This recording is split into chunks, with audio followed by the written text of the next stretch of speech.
tentang parenting kayak gini udah nggak ada. Edukasi kayak gini tuh cuman berlaku buat teman-teman yang target marketnya di konten adalah untuk ke yang mau pakai doang produknya gitu ya. Jadi nggak bisa lagi nih teman-teman bilang, "Ah, ya udah aku berjalan dulu, sekarang aku ke user dulu deh Kak, nanti aku mau ganti kalau misalnya udah ini aku mau ganti di tengah jalan." Nggak bisa. Berarti teman-teman sekali lagi kalau kayak gitu butuh akun baru untuk bangun personal branding yang baru, karena itu udah beda banget. Sampai sini ada yang mau ditanyain dulu nggak? Kak, saya mau tanya juga. Boleh. Kan misalnya nih produk awal kita mau mulai dari nol tuh seperti yang kakak jelaskan tadi itu worksheet anak dan Mm-mm. yang seperti ada yang dalam link kakak lah ceritanya. Oke. Terus kalau nanti saya mau tambah jadi e-book sekitar pembelajaran misalnya kayak untuk niche-nya lebih ke mahasiswa S1 mungkin, mahasiswa S2 mungkin misalnya ke jurnal atau Mm-mm. ke artikel dan segala macam yang bersangkutan dengan publikasi artikel ilmiah itu gimana kak? Oke. Gak bisa Sebenarnya diubah juga seperti yang kamu bilang. ya, sebenarnya itu nggak apa-apa. Itu kan di luar itu produk sebenarnya. Teman-teman ini kan aku tuh lebih nekerin ke niche target market awalnya teman-teman. Kalau misalnya gini, teman-teman tuh niche-nya ke reseller kan. Nah, berarti teman-teman fokus dong ke produk digital yang bisa dijual lagi. Ya, itu produk unggulannya teman-teman lah, kurang lebih gitu ya. Nah, teman-teman terus ada produk lain nih tentang jurnal, template keuangan misalnya. Itu nggak apa-apa teman-teman taruh. Nanti ada pasti kita bikin satu konten yang kita bikin edukasi yang lagi ngejualin produk tersebut. Berarti kontennya saat itu adalah mengedukasi gimana cara pakai produknya. Gitu. Uh, Topik utamanya tetap teman-teman targetin ke reseller misalnya. Bahasnya tentang garis besarnya semuanya itu tentang bisnis produk digital. Tapi kalau kayak tadi itu pertanyaannya misalnya teman-teman mau tambahin jurnal, ya itu nggak apa-apa. Tetap bisa dipromosiin kok, tapi nggak selalu ngebahas tentang itu, fokusnya bukan ke situ. Fokusnya tetap ke produk digital lain yang bisa dijual lagi yang dibutuhkan sama teman-teman pemula lainnya. Kalau jurnal ya teman-teman bahas pada saat teman-teman lagi mau promosiin produk tersebut aja. Itu nggak masalah, boleh banget. Tapi kalau sehari-hari kita ambil garis besarnya, topik utama atau niche yang sudah kita tentukan dari awal. Gitu, paham nggak Kak sampai di sini? Paham pak. Paham ya?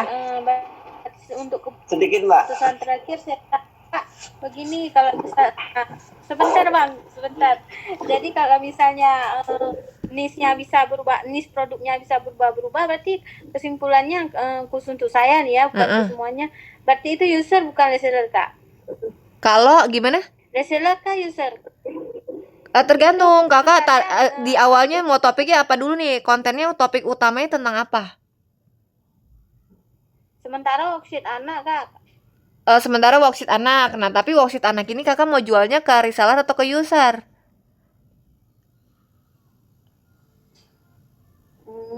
Ke user sih kak. Ke user, nah berarti kan kontennya parenting kayak gini dong. Nah kalau Iya misalnya iya iya. misalnya sesekali ada konten yang ngebahas tentang jurnal, ya berarti cari jurnal yang ada hubungannya dengan niche ini. Jurnal buat apa Berarti gitu ke user. anak gitu, harus Oke. nyambung gitu. Tapi kalau kalau produk digital itu lebih luas lagi sebenarnya teman-teman. Makanya nonton target market itu penting banget, karena aku ngarahin teman-teman juga akan lebih maksimal lagi kalau teman-teman tahu spesifiknya seperti apa target marketnya teman-teman. Tapi kalau produk mah mau dicampur-campur nggak masalah kok, produk banyak mah bisa kok. Oke kak, terima kasih banyak. Ya sama-sama. Ada lagi teman-teman yang mau tanya?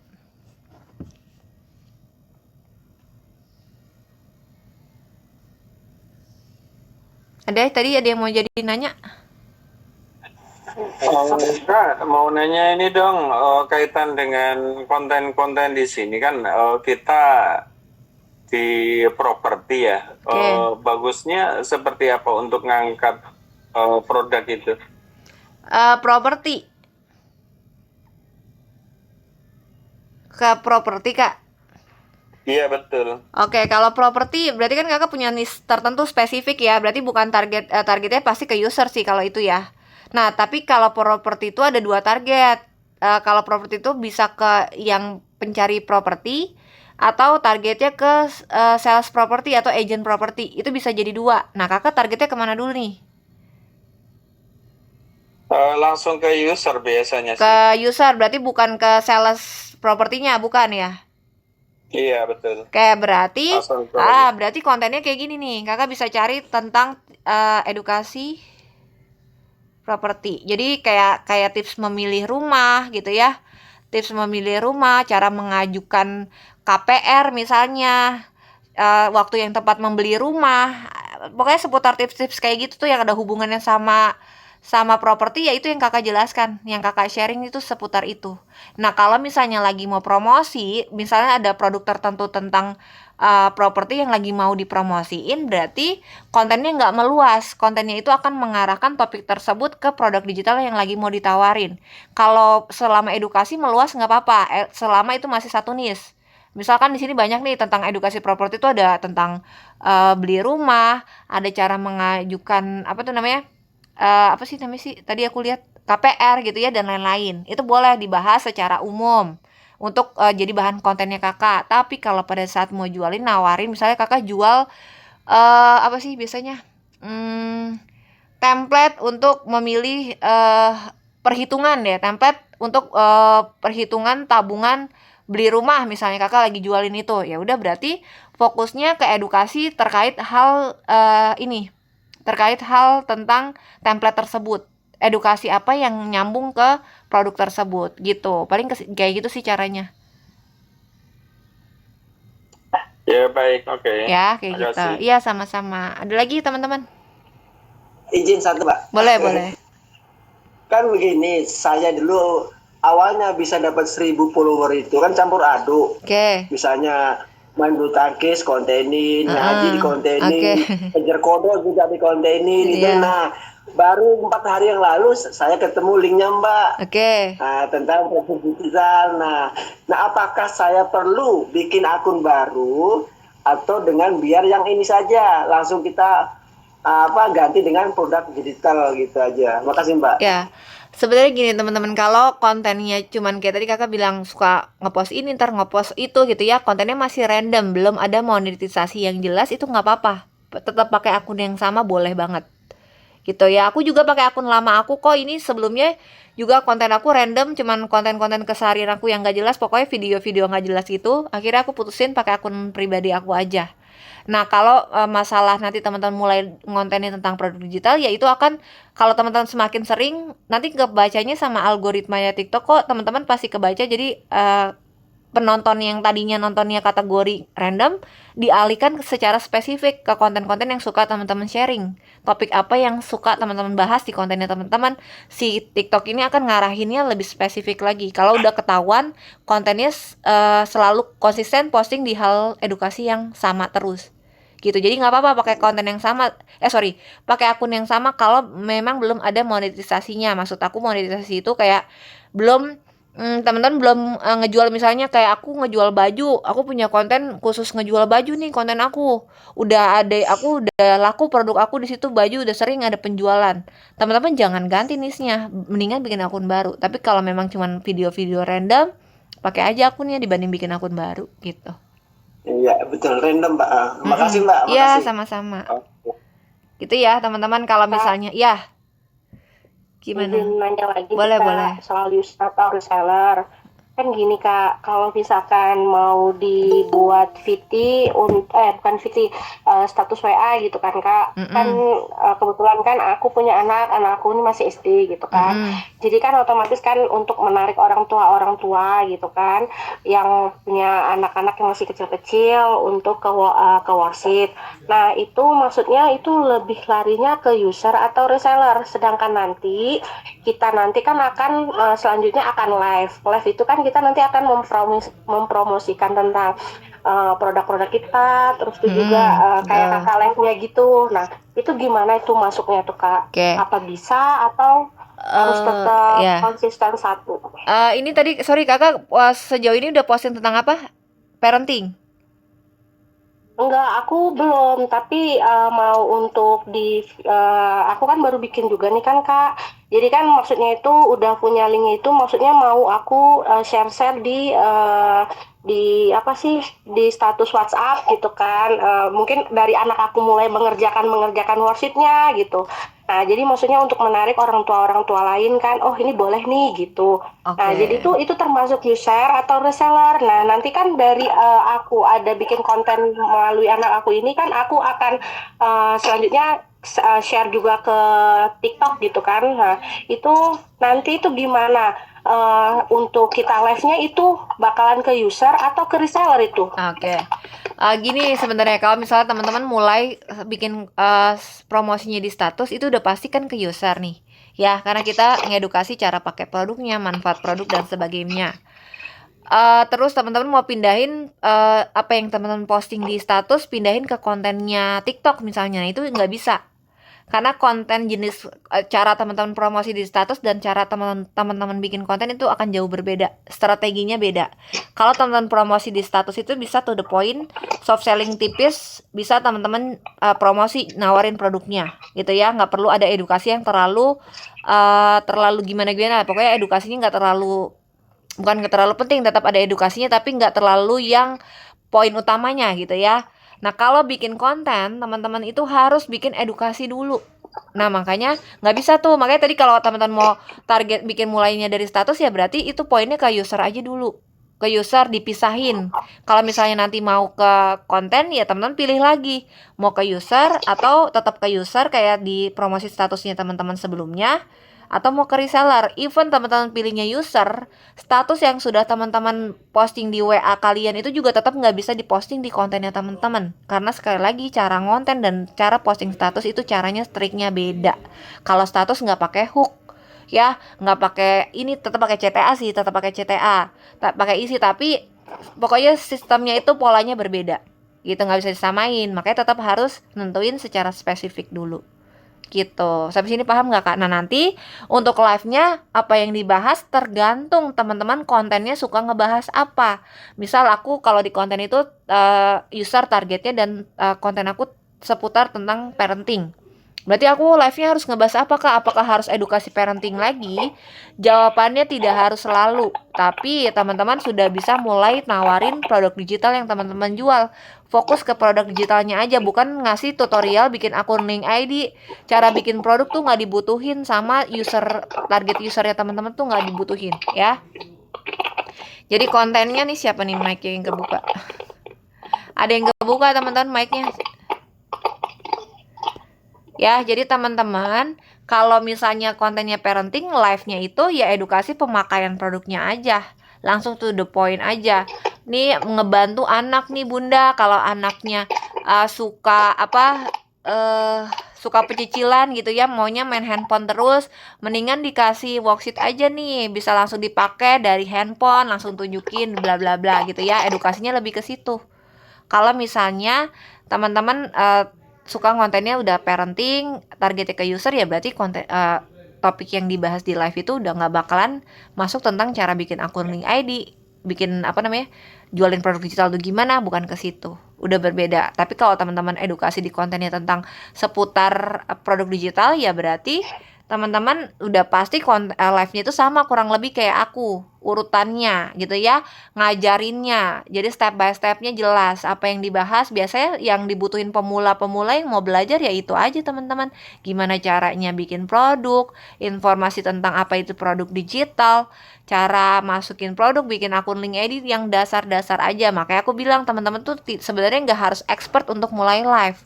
Yang penting teman-teman punya ilmunya aja, dan itu pun akan berjalan, teman-teman bisa sendiri kalau teman-teman udah mulai gitu ya. Nggak bisa teman-teman harus nunggu dulu siap, nggak, pokoknya aku belum bisa banget nih, aku nggak ngerti banget nih gimana caranya aku mau live, aku harus jadi expert dulu, nggak. Justru karena teman-teman mulai, nanti seiring berjalan waktu kan live itu rame itu butuh waktu ya. Jadi anggaplah di waktu live-nya teman-teman masih sepi itu teman-teman lagi latihan gimana cara ngomongnya sambil tutorial sendiri, nyoba-nyobain. Nanti kan lama-lama hafal apa yang harus dibahas, apa yang diulang-ulang gitu ya, ngomongnya apa aja. Karena berapa ya, 90% apa yang kita omongin kalau kita udah ngulang-ulang live-nya itu akan sama persis. 90%, mungkin ada penambahan beberapa kata-kata aja, tapi selebihnya sih kalau teman-teman udah sering live itu akan sama terus cara ngomongnya.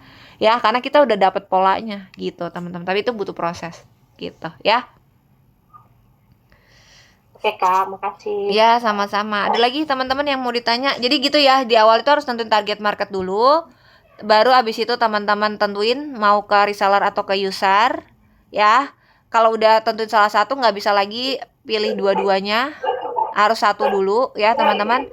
Abis itu nanti aku coba cariin teman-teman referensi kontennya.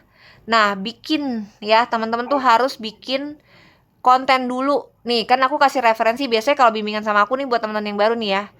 Kalian nentuin target market, aku bantuin cari referensi kontennya. Aku bantuin referensinya itu bukan jadi gini, teman-teman tuh coba ngebaca pola kontennya. Nah, bikin dulu aja. Teman-teman nggak usah misalkan aku udah bikin ini editnya maksudnya apa yang kurang ya, tapi belum diposting. Enggak, justru teman-teman tuh harus posting dulu. Nanti kalau udah share linknya kontennya ke aku. Bukan teman-teman bikin dulu belum diposting terus teman-teman nanya apa yang kurang ya kak. Nah itu aku nggak bisa ngecek teman-teman kurangnya di mana. Nggak apa-apa jelek, nggak apa-apa ada yang salah, kan namanya juga baru pertama kali. Pasti akan selalu jelek, akan selalu view-nya sedikit karena kita baru mulai, nggak tahu apa-apa. Ya kalau teman-teman posting apa yang menurut teman-teman bisa lakukan saat itu, posting share ke aku, nanti aku kasih koreksi, besok diperbaikin lagi. Jadi teman-teman itu tahu poin mana yang salah. Ya kalau teman-teman misalnya belum posting nih kak, aku bikin kontennya ini, cek dulu sebelum aku posting. Nah itu yang aku nggak saranin ke teman-teman. Mendingan posting dulu, jadi aku bisa ngecek secara keseluruhan. Karena aku nggak cuma ngecek videonya, captionnya, view kelihatan nggak tuh tulisannya. Kalau aku sebagai penonton ngeliat kontennya teman-teman jelas atau enggak, itu harus aku perhatiin dulu semuanya. Baru aku bisa ngasih masukan ke teman-teman. Kalau teman-teman cuma ngasih video ke aku doang belum diposting, ya nanti captionnya gimana? Nih kan captionnya aku belum tahu nih bener atau enggak ya. Jadi sekali lagi kalau teman-teman mau sharing ke aku, konten linknya aja pada saat sudah selesai diposting. Nggak apa-apa salah, nggak apa-apa banyak yang dikoreksi, biar teman-teman makin pintar, makin tahu oh ini salah nih kalau begini, oh ini CTA-nya kurang ya, karena bahkan udah aku ulang-ulang salahnya tetap di poin-poin itu juga banyak ya. Tapi ya itulah fungsinya teman-teman nanya ke aku biar teman-teman ngerti. Lama-lama bikin hook tuh pasti akan ketempel kok di pikiran teman-teman. Oh hook yang bikin orang ke-trigger tuh yang kayak gini, oh hook yang flat itu yang kayak gini, hook flat itu yang orang baca tuh nggak, ya udah begitu aja, mereka nggak tertarik buat ngeliatin konten teman-teman. Nggak ada nilai apa ya, nilai poin tertentu yang bisa bikin orang penasaran ke isinya topiknya teman-teman. Aku juga nanti ajarin teman-teman untuk belajar evaluasi konten ya. Jadi nih, konten itu kalau teman-teman lihat ada yang kayak gini nih. Ini bisa dilihat ya, dibuka wawasan lainnya. Di bagian sini ada grafik. Nah, nih. Ya, ini teman-teman bisa tahu kontennya teman-teman itu kurangnya di mana. Ya.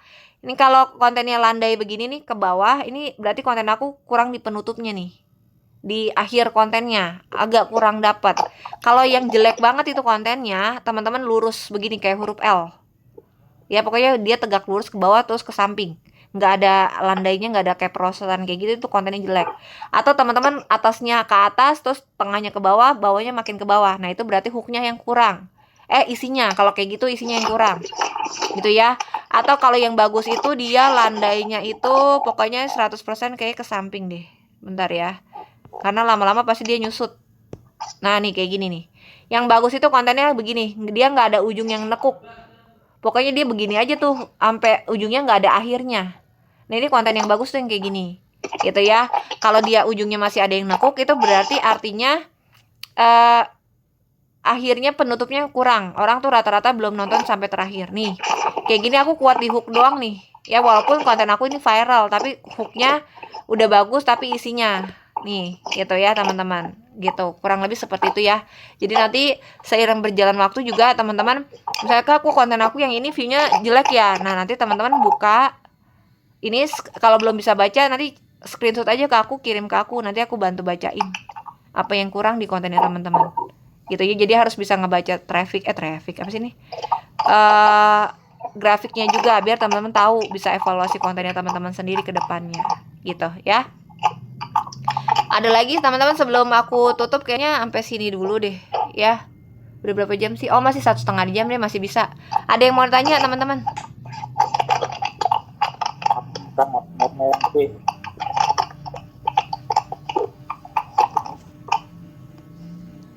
Atau ada yang mau nanya? Ya. Kira-kira Kak, kira-kira ada nggak ya contoh-contoh untuk apa ya, untuk story WhatsApp gitu Kak, soal produk digital dari Kak? Oh, nanti deh aku kirim template-nya. Sebenarnya ada template-nya aku nanti ya. Aku kirim, Kakak chat aku lagi aja minta kalau mau promo.